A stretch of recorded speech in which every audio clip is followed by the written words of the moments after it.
Was this the moment that marks the turning point for Meghan? This one day was always earmarked as Meghan's day. Something happened in the middle of that. Was it a security scare? Was it a health issue? Suddenly she was gone. There was a member of staff in tears. People you speak to within the royal household said that Meghan did get a lot of support. All the wheels were coming off, wouldn't they? What is Kate really like behind the scenes? Catherine has a meeker image, but she definitely knows what she wants. What you've seen is authentically her. People would say to her, "You're lucky to have him." And of course her response was, "He's lucky to have me." She is absolutely not only his rock, but a rock for the entire family. And how have these iconic Fab Four Wives of Windsor made their mark?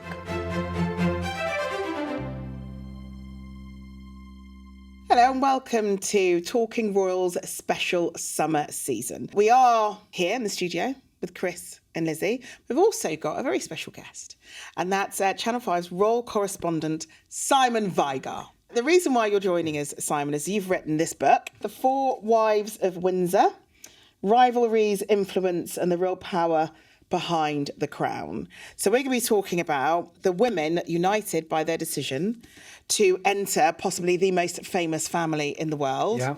I mean, I think the Kardashians come a very quick second. And in some cases, exit the most famous family. Well, and yes, because you are covering, as we can see on the front page, we have got the Queen, we've got Diana, we've got Catherine, and we have Meghan.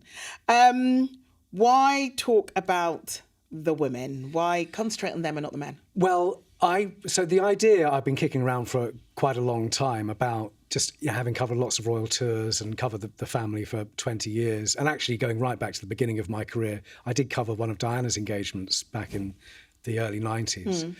And I've thought for a while that it's the people who come in, the men and the women who come in, who are the change makers, either deliberately or not. These four women have changed and are changing the royal family. They really are. As you say, they are formidable women in their own right, who have changed things in incremental ways and big ways in so many different ways. Yeah.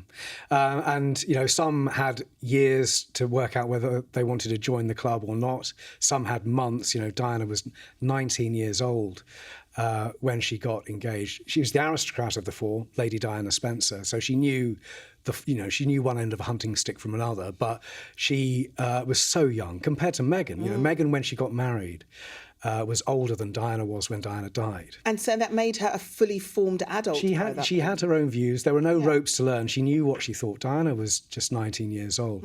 They're all strong women. They're not. None of them are wallflowers. Speaking to people who've worked with them, Catherine has a meeker image, but she definitely knows what she wants. The lessons of Diana were learned with Catherine. She was given literally years to decide if she was going to go into it. And when she did, eyes wide open, she's gone there. I mean, Lizzie, do you think that's essentially the key to why there was so much and continues to be so much vitriol against Meghan, is the lead up to her becoming a member of the royal family? She didn't have as much of a lead up than any of these women did as fully grown adults, if you see what I mean. I do understand that Princess Diana was a teenager when she got married, but she did grow up in aristocracy. So one could argue that she already had a fair amount of training before this happened. Whereas of those four, Meghan's the one that didn't. I mean, Meghan and Harry weren't together that long comparatively. When you look at William and Catherine, how long they had before they got engaged and then married. People you speak to within the royal household said that Meghan did get a lot of support as Harry's girlfriend, as his fiancée, and then in those early months of marriage. She would argue differently, but, to quote the late Queen, recollections may vary.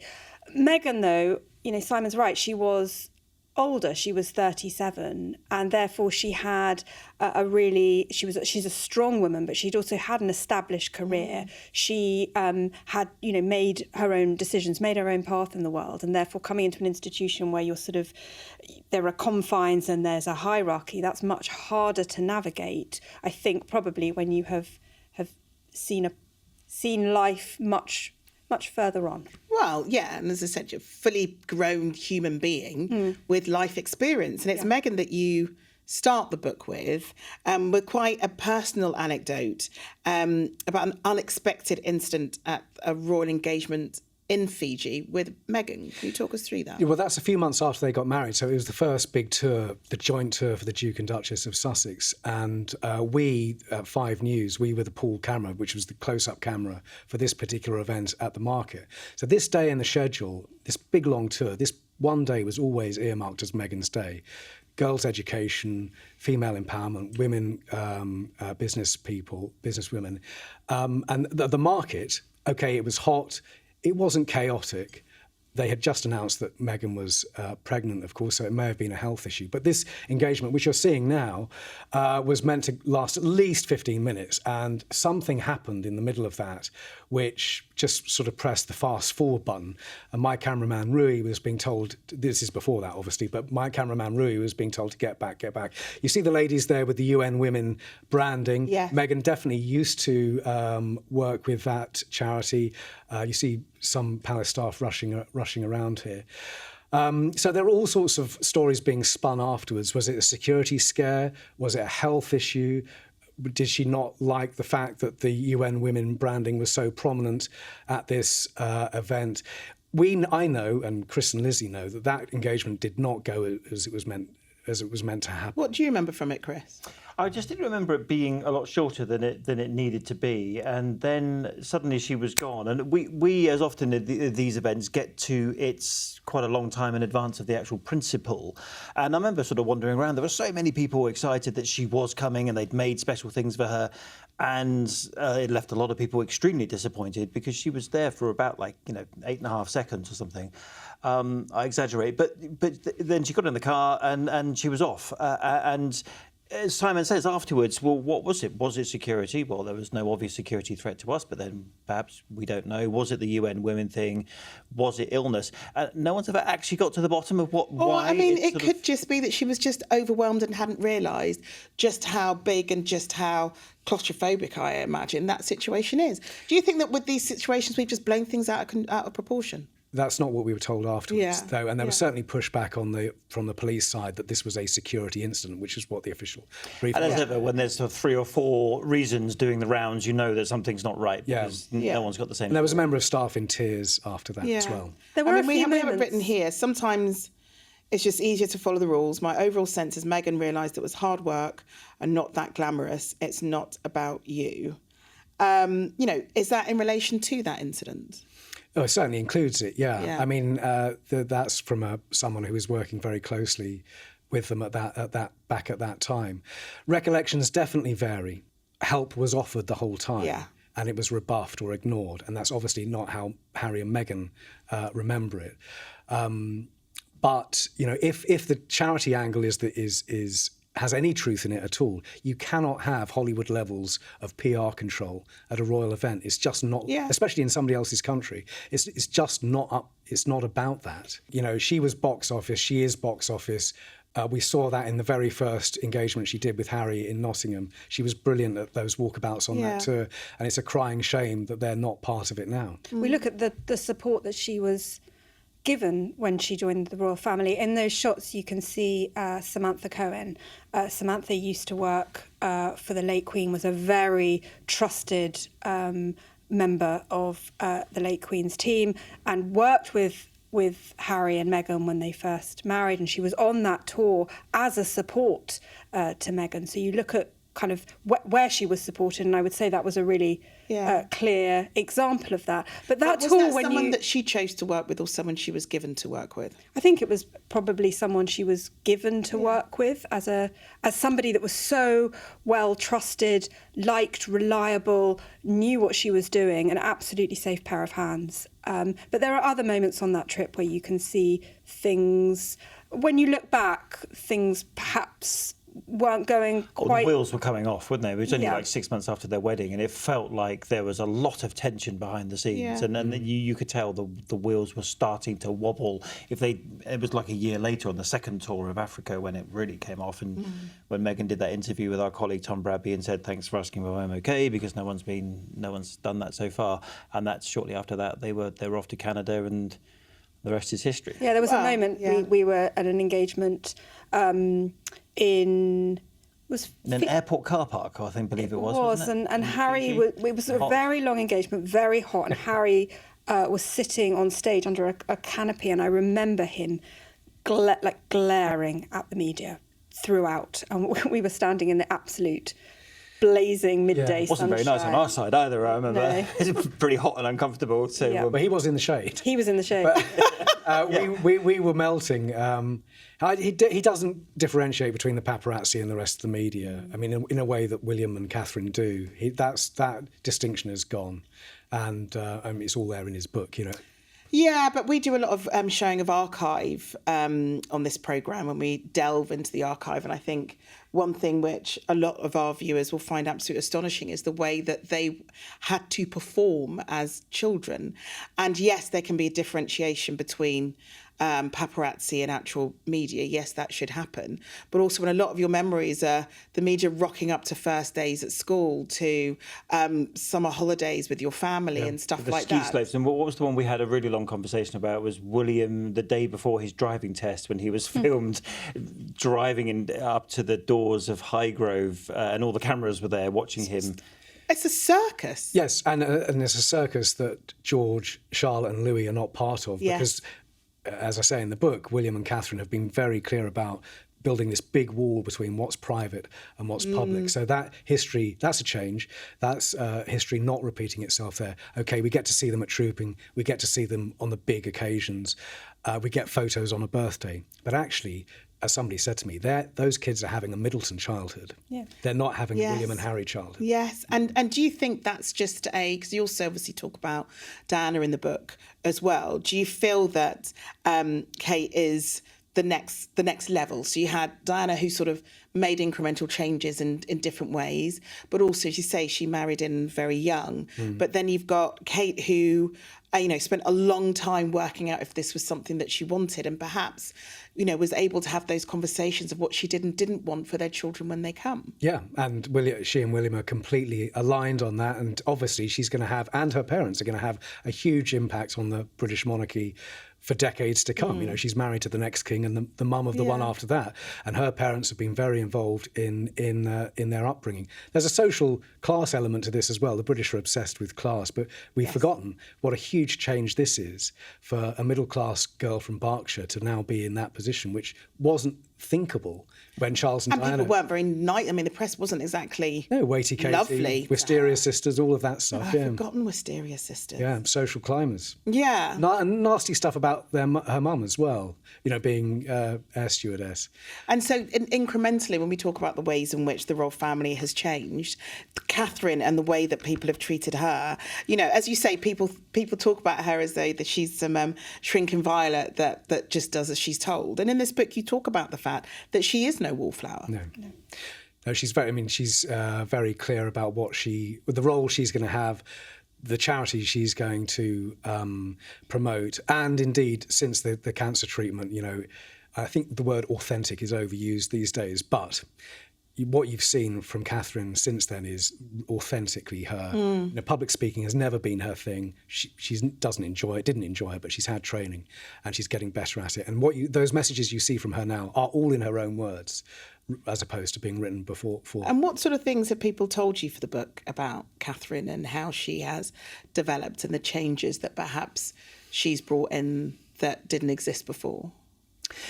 One of my favourite stories from early on, there's the famous fashion show at university and William saying, "Wow, Fergus, Kate's hot," which is the famous one. But the less famous one is when, of course, she was one of the few people not chasing William at university, which made her all more attractive.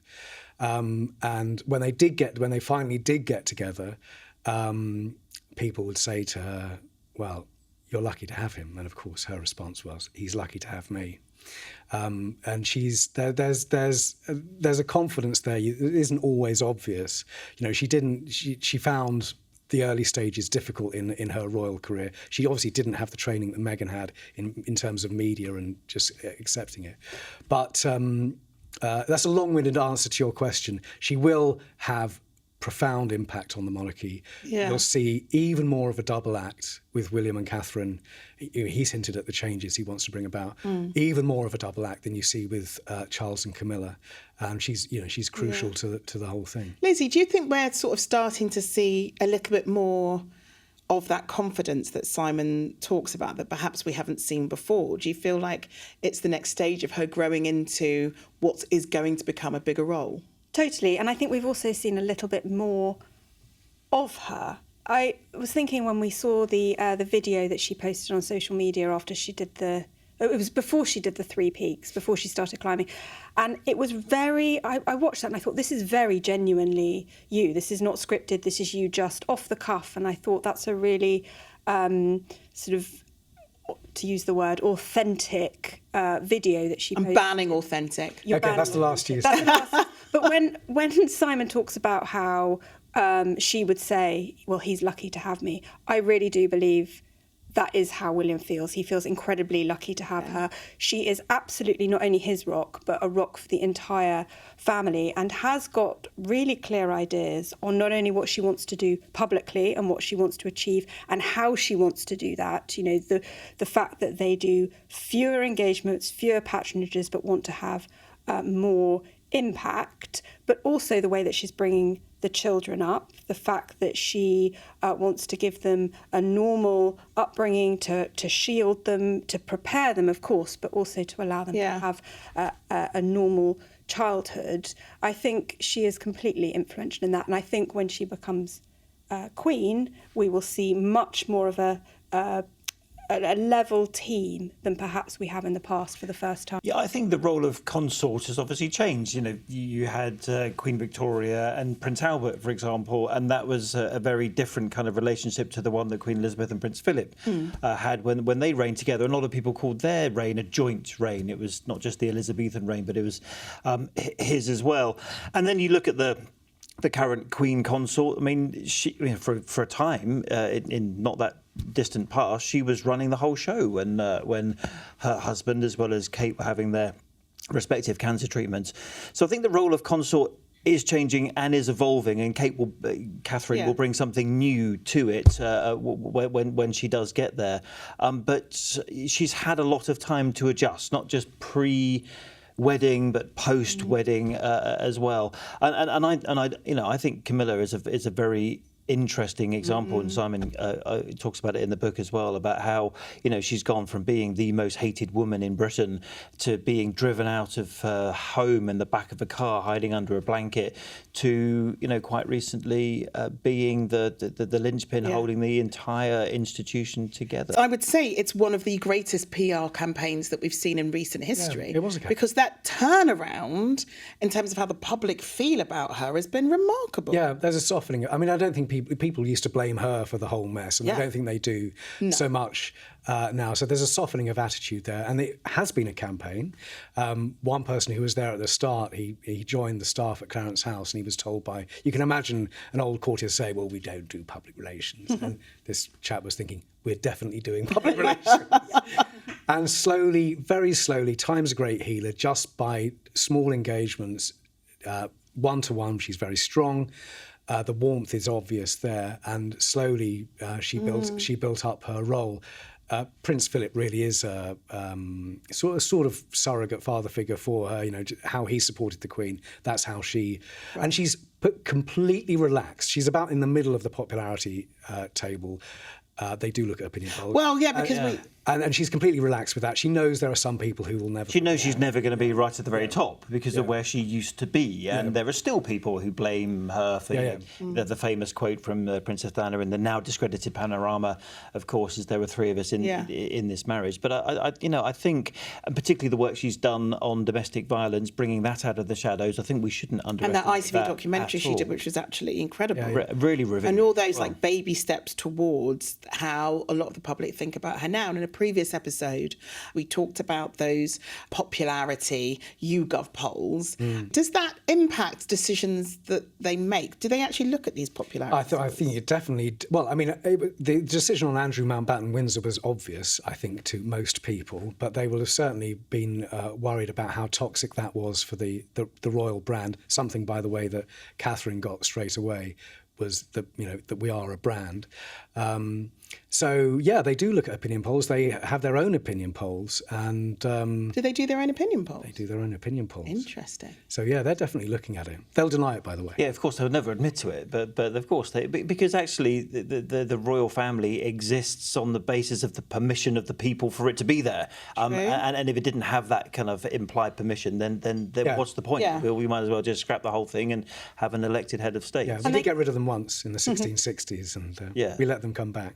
And they can be very pleased because a recent poll showed that 68% of Britons believe King Charles is doing a good job as monarch.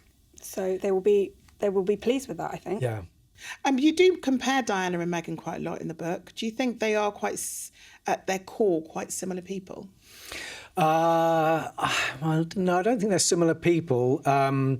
I mean, they're all four women are strong women, but both of them, the similarity I would say is that both of them felt that they were left to fend for themselves. And obviously the loneliness was profound for both of them. We know how bad Meghan said it got, and Diana as well. And do you think that's at the core of the decisions that Harry made? Everything that Harry's done, and indeed William, is to protect their wives and their family from what happened to their mum. So in different ways, they're driven by the same motivation, I would say. And Harry cites it regularly, trying to stop history repeating itself. In fact, that was the trigger for leaving the UK, the death threats, the security, and they thought they could have a hybrid role. That will be the change that the Sussexes make. Can royal children have a hybrid role, sometimes supporting their cousins back in the UK, sometimes not? Will they use their titles? We don't know that, but they are Prince Archie and Prince Lilibet. But to answer your question, I mean, Meghan was only a working royal for 18 months. It was fleeting. And by the way, if Diana was still alive, none of this would have happened. She would have banged their heads together. There's a question. You think that the boys wouldn't have the rift? Oh, no way. No, she would have banged their heads together. But why isn't there a strong enough woman within, the confines of the institution right now who can be the one to bang their heads together? Why has something which, brothers and sisters, siblings fall out all the time, but it usually takes a matriarch or someone who's actually in charge obviously Camilla get them to sort it out? Camilla can't do that. And Princess Anne? I doubt it. I mean, maybe one of their aunts on the Spencer side, but I don't know. I mean, Charles doesn't have that relationship with his sons. That it's a different relationship fundamentally. And I guess they have chosen wives who fundamentally want to make sure that their fathers, that their other halves do have a different relationship with their children. So Harry does have, from what we can see, a different relationship with his kids. From what we can see, William has a different relationship with his kids. And you would need someone beside you who understands or helps to guide them, because if they don't have a close relationship with their father, learning how to be the father that they want to be doesn't come from the relationship they have with their father. It's almost like learning from their wives, because again, they're the ones who've come from the outside in. Would you agree with that? Yeah, I completely buy into that. I mean, love is obviously important here, and it's a key thing. Charles and Diana loved each other, even if they weren't in love, whatever love means. Whatever love means. That terrible, terrible moment. But I'm sure they loved each other. But the other couples involved here definitely are in love, and that's obviously at the root of it all. Yeah. And laughter. You've got to be able to have a laugh. Well, you say that Camilla brought the fun back. She brought the fun back. Totally agree. Totally agree. Yeah? 100%. Yeah.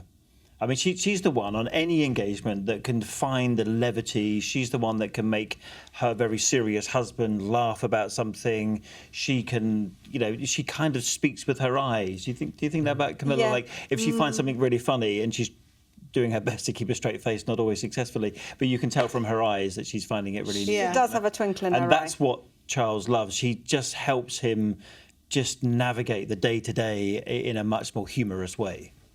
There's so often, isn't there, that tap on the back, like, come along, dear.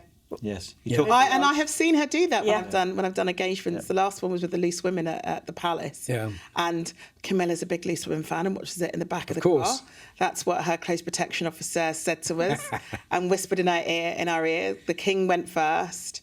We've told this story on Loose before. The King went first and Judy suddenly became like the poshest I've ever heard her speak before in her life, as she was like curtsying. And I was like, where did that voice come from? And then Camilla walks past and, says hello and what have you. And then we were chatting to the close protection officer for a while. And she was like, he said, it's one of her favourite things to have on in the back of the car when we're driving around town is to have the Loose Women on at 12:30 weekdays. ITV and ITVX, thought I'd throw that one in. But, Camilla, we talk about... Weirdly, yeah. We talk about them all being strong women, and in the palace, You could be on the Loose Women panel. they could not in the palace. A lot things have to go through Camilla to. If Camilla says that. no, Yeah, when she... Don't you think? Oh, definitely. I mean, when she started doing Royal Engagement, when they started the first tour they did together after the wedding, one of her staff was going through the itinerary with Prince Charles's staff and said, where's the lunch break? Oh, we don't do lunch. And this person said, well, your principal may not do lunch, but mine definitely does. Oh. So you'll see in the royal tours now that they'll start the day together, they'll break up, do other separate things, and then come back together at the end. But she can put her foot down. I've got a big question for you. It's something that we talk a lot about. It's just the weirdness of the job of being a working royal. But do you think a lot of that has to do with the public expectation of who they should be, who they should marry, how they should behave, and the decisions that the public feel that they should be making? So is the public responsible for a lot of the weirdness of the job? Yes, we're completely unrealistic. We want there to be magic, but we want them to be normal. We don't want them to cash in, but we don't want them to cost too much. I mean, we are hypocrites as much as... We want the mystique, but then we want to look behind the curtain as well. So, I agree. So it is, obviously, nothing can prepare you for entering that family. Even for Meghan, who knew all about Hollywood, found it hard going into that family. So, it is a very tough job with no job description, no apprenticeship. You're just learning on the job. But Catherine did have a sort of apprenticeship. Yeah, she had years to decide. And Camilla, of course, had decades watching from a distance about how it all operated. Diana and Meghan, were both rushed into the family and obviously, paid the price. Yeah, I think that's a fair assessment. Would you agree? Completely, yeah, I completely agree with that, and I think it's and they do their jobs in different ways. But I agree with something that Simon said earlier. It's a crying shame that we don't have Meghan in the royal family as a working member of the royal family now, because it would be a very different organisation. We would be having different conversations. Totally avoidable. But egos on both sides got in the ways. Yes, and I think the current setup of the institution is less than it could be by not having them working it in a way that they would have ideally liked to. But perhaps that's a change that could come later on, because only having that one family at the top and not having someone else in the B team will be really, really hard. You raise the question, will there come a point when the future King William will need someone like his younger brother in order to sort of just they all grow the numbers? They all want to spend time with their families, and the only way that that's going to work is if you share the load. And at some point, the egos have got to get over themselves and realise that they can both get what they want if they work together. You should do the banging heads together. That's what you should. You should go in. Oh my God, I could totally bang heads together. You could literally get the two boys and you could give them a piece of Charlene. So Simon, when's the book out? It's out now? It's out now, yes. And the audiobook as well. Guess who they got to read it? Oh. Really?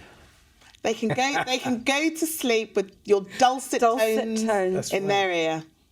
Perfect. Simon, brilliant. It's been lovely having you. Thank you very much for having me. I know that you're on the other side, but hey, we're all friends. We are. We are.